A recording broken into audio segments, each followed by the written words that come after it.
Votre relation avec votre maître d'œuvre avance et il vient de vous présenter le carnet descriptif et quantité.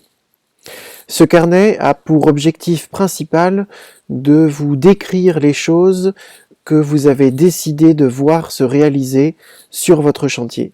Ainsi, le carnet commence encore une fois par les localisations.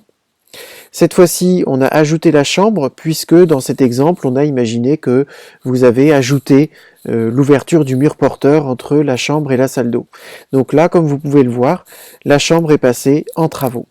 Et donc la surface totale en travaux de votre bien est de 19 mètres carrés 80. Alors, le chapitre description des topics retenus, vous retrouvez ici les topics tels que vous les aviez laissés dans le carnet d'arbitrage numéro 1, où votre maître d'œuvre avait fait une évaluation TTC, fourniture, pose et quantité, avec un prix plancher. Et cette fois-ci, avant de parler de prix, votre maître d'œuvre va décrire tous les topics, les uns après les autres, localisation par localisation.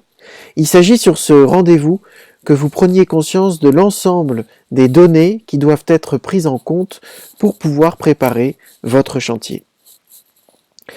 À la suite de ce chapitre, on retrouve les vigilances techniques que votre maître d'œuvre ne manquera pas de faire évoluer. Là, encore une fois, il s'agit simplement d'un exemple type, voilà, un carnet type. Pareil pour les vigilances architecturales qui sont expliquées dans la vidéo du carnet d'arbitrage numéro 1. Vous avez un rappel des montants, des topics souhaités que vous n'avez pas retenus.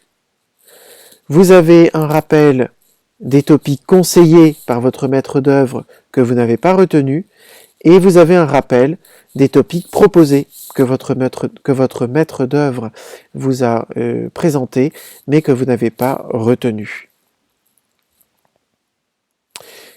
Et voilà, c'est tout pour l'élément carnet descriptif et quantité. Si vraiment cette vidéo ne vous a pas suffi, tournez-vous vers votre maître d'œuvre instanté et demandez-lui plus de précision.